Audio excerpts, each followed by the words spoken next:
Muy buenos días, niños y niñas. Empezamos este tema del curso de geografía el día de hoy y vamos a hablar sobre la hidrografía del Perú. En este caso, en palabras sencillas, ya que tal vez el primer tema que estás viendo sobre esto tú en tu vida, vamos a hablar de los recursos del agua. Cuando hablemos de hidrografía, vamos a hablar de tres cosas principales.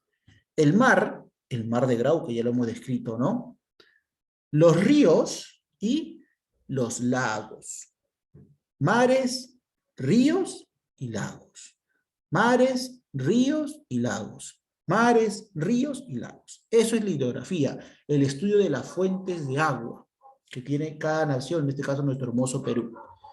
Y el Perú va a ser dividido a nivel hidrográfico, a nivel del estudio, porque la hidrografía estudia toda la ciencia relacionada con las aguas de los países, los recursos hídricos, ¿ya?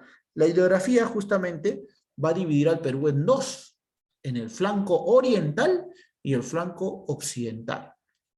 ¿Qué crees o qué accidente geográfico va a dividir los flancos en oriental, cuando estás pegado para Brasil, y occidental pegado al Océano Pacífico?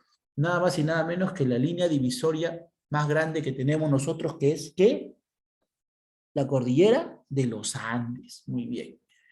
Entonces, la cordillera va a ser el punto medio que va a dividir el flanco oriental del flanco occidental. Para entender esto, hay que darnos cuenta que el término correcto de aquellos mares, ríos y lagos son las cuencas.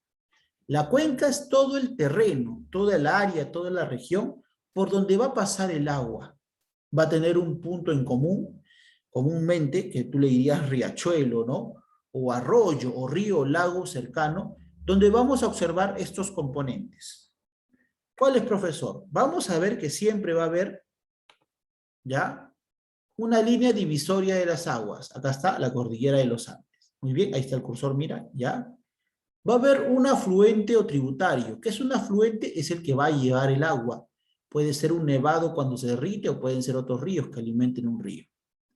Luego viene el río principal, que es el que va a unir los afluentes, aquellos ríos o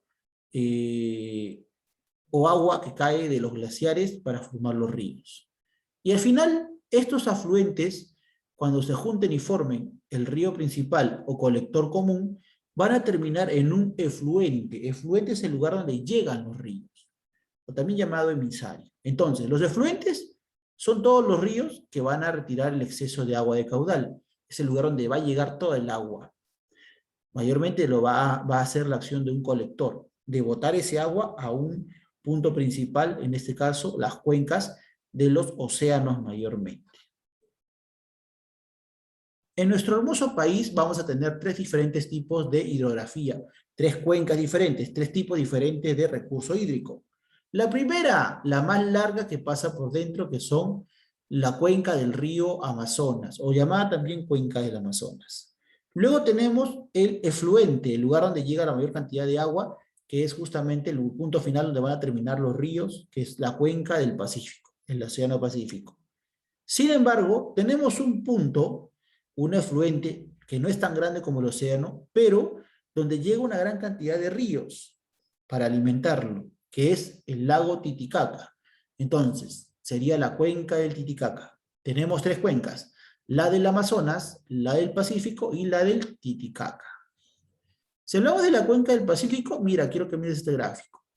Los ríos que van a llegar hacia el Pacífico van a tener principalmente el agua procedente ¿de qué? De la cordillera de los Andes. La cordillera va a retirar sus aguas y va a llegar los ríos directamente al Océano Pacífico. Tenemos una cadena, o sea, un conjunto de montañas de cordilleras que viene del norte al sur, que es la occidental. Tenemos el conjunto de cadenas que va por el medio, que es la central, y la que va pegada hacia la selva, hacia Brasil, la cadena oriental. La unión de ambas cadenas se van a dar en el nudo de Pasco, y así va a formarse el recorrido de los ríos. Entonces, profesor, ¿y esto lleva una gran cantidad de agua? Claro que sí, mira todo el espacio que recorre del país. La cuenca del Pacífico almacena un total de 1.7% del agua del mundo, mientras que el Titicaca el 0.5%, y el Atlántico lleva el 97.8% en total. Forman en total ¿cuánto? 57 ríos que van a tener su naciente directamente. ¿Dónde van a salir estas aguas? ¿De dónde van a nacer? De la cordillera de los Andes.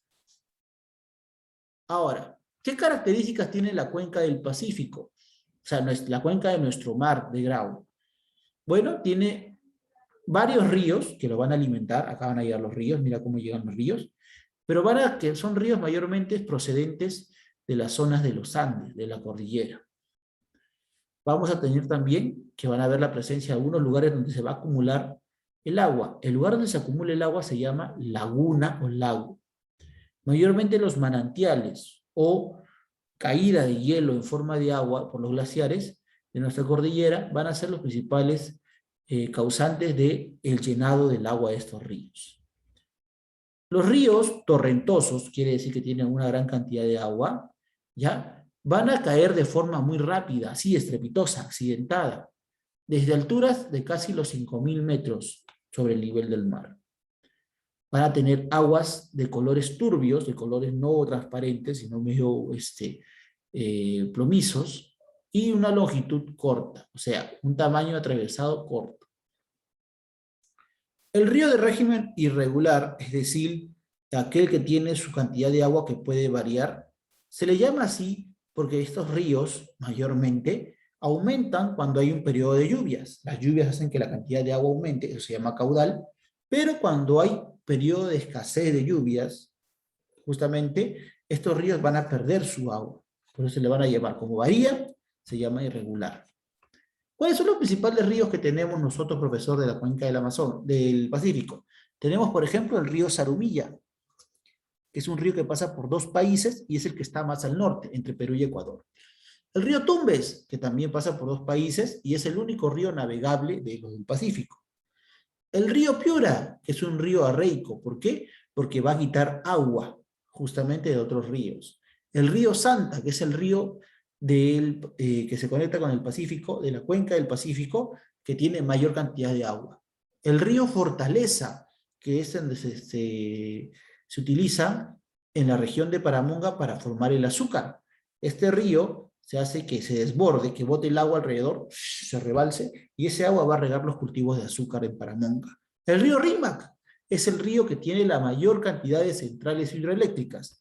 Es un río que está muy contaminado, no solamente por la basura o por las personas, sino también por la energía que produce, ya que estas fábricas contaminan el río.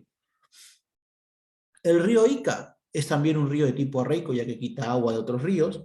El río Majes, su caudal se hace que se desborde, que se derrumbe, que se salga el agua, y se usa todo ese agua que sale para cultivar el arroz. Y el río Locumba, que es el que está más al sur. La segunda cuenca o tipo de ríos que vamos a ver va a ser los ríos que van a alimentar el río más largo del mundo. El río que pasa por Brasil, Colombia, parte de Ecuador, Perú. ¿Qué río es? El río Amazonas. La cuenca del Amazonas, vamos a darnos cuenta que va a tener dos lugares de origen. El nudo de Pasco, que está aquí, y los nudos de Vilcanota. A partir de estos nudos, de esta unión de glaciares, de cordilleras, el agua que sale va a formar y van a llegar al río Amazonas. Mayormente las lluvias de la selva son aquellas que hacen que los ríos varíen, que tengan una gran cantidad de agua por un tiempo y luego se reduzcan cuando no hay lluvias. Son entonces también irregulares y algunos, la gran mayoría, son de tipo navegable, se pueden navegar. Los ríos principales, que nacen justamente del nudo de Pasco y el nudo de Vilcanota, cuando erosionan estas cadenas, van a formar los famosos pongos. Estos pongos, o lugares donde se forma una gran cantidad de agua que viene a presión, que viene a gran velocidad, lo utiliza el ser humano para poner centrales hidroeléctricas, que son una especie de fábricas o estaciones que forman la luz que tú y yo utilizamos. Tenemos que hablar de esta cuenca del Amazonas porque tienen los ríos con mayor cantidad de agua y también que crecen, obvio, en el mes de verano, ¿no? También es parte del grupo de ríos más largos que hay. Uno de ellos, por ejemplo, es el río Ucayali, que tiene 1.771 metros de kilómetros, o sea, una gran distancia. Ahora, también tenemos el río Putumayo, que tiene 1.380 kilómetros, y el río Marañón con 1.414 kilómetros. Acá está el Marañón, acá está el río Putumayo. Mayormente decimos que son, acuérdate, de régimen irregular, porque las aguas van a variar. Cuando hay lluvia aumenta el agua, cuando no hay lluvia, hay mucho calor, el agua disminuye. Mayormente podemos decir que estos ríos sí son navegables, se puede uno pasear en balsa, ¿no? O algún deporte extremo, ya que el curso superior hace que se formen los meandros, unas caídas que permite que la persona pueda explorar y estar en el agua sin que sea arrastrado o por ahí sufrir algún accidente. Si lo vemos de esta forma, en gráficos sencillos, el río Amazonas va a tener un curso superior, el lugar que se van a unir, mira, la caída de los glaciares, del hielo de los glaciares. Forman un meandro en la primera entrada. Tienen un curso regular porque el agua varía, cuando hay más lluvia aumenta, cuando hay menos lluvia se pierde el agua, que se utiliza justamente a nivel de su cuerpo o el trayecto de todo el río, que se llama curso medio. Es el canal o el lugar por donde va a ir, ese es el curso. Al final tenemos el curso inferior, que es el lugar donde van a llegar estos ríos, que son los efluentes, como el Océano Pacífico, pero en este caso, ¿cuál sería? El río Amazonas, que va a llegar justamente al Atlántico, que es su punto final. Entonces, todos los principales ríos del Amazonas, de esta cuenca, que varía mucho el agua, el caudal, ¿por qué? Por la presencia o no de lluvias, van a ser, en la gran mayoría, ríos, por ejemplo, con gran cantidad de agua. Por ejemplo, el río Amazonas, que es el primero que te pongo. El río Marañón, que pasa interdepartamental, pasa por diferentes departamentos del Perú. El río N, que lo forma el río Mantaro y el río Purímac, la unión de ambos. El río Tambo, que lo forma la unión del río N y el río Pereré. El río Ucayali, que lo forma la unión del río Tambo con el río Urubamba.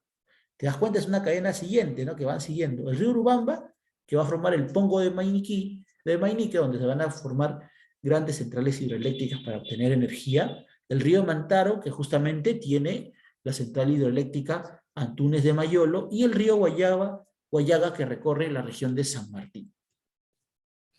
La última, pero menos importante tipo de aguas que tenemos, son las donde se van a llegar los ríos, ya no van a llegar ni a otros ríos como el Amazonas ni al océano, sino van a llegar a las famosas lagos y lagunas. Acá tenemos la cuenca del lago más alto del mundo, que es el del Titicaca. Mayormente quiero que observes esto. ¿Por qué se dice lago? Porque los ríos van a llegar y van a centrarse y ya no van a salir, se van a quedar ahí en ese punto. ¿Qué es lo que pasa? La vertiente, el canal por donde llegan los ríos, es tipo radial porque son ramitas, son brazos que se van a unir del mismo tamaño. De afuera hacia adentro, van a alimentar el lago Titicaca. Las lluvias que ocurren también hacen que estos ríos varíen, tengan mayor cantidad de agua, o cuando no hay lluvia y hay mucho calor, el agua se pierde.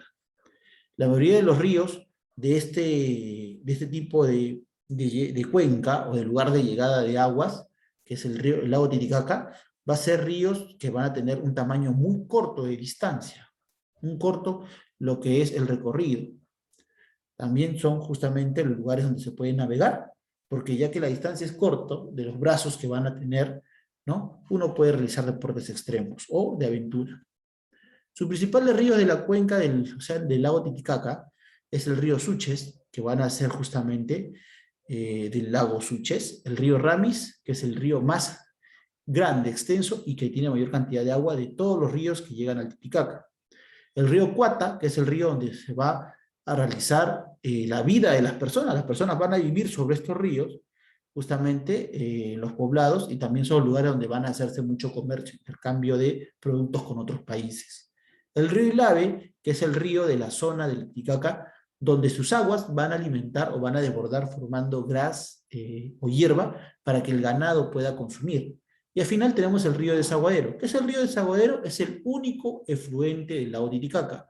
Efluente, o sea que le quita, sí, es el único río que una vez que llegan todos los ríos a formar el Titicaca, el río Desaguadero, por el otro lado, pegado para Bolivia, va a jalar ese agua para poder ser eliminado. Es como si fuera el desagüe, ¿ya? Por eso le dicen desaguadero, donde se va a ir el agua del otro lugar principal, en este caso el lago Titicaca. Bien, habiendo visto de forma general lo que es la hidrografía, y vamos a tocarlo poco a poco ya en las siguientes clases, vamos a desarrollar nuestro libro en un par de horas. No te olvides, hoy día nos toca geografía, ¿ya? Geografía. En un par de horas tenemos nuestro Zoom. Cuídate, nos vemos más tarde. Chao. Buenos días.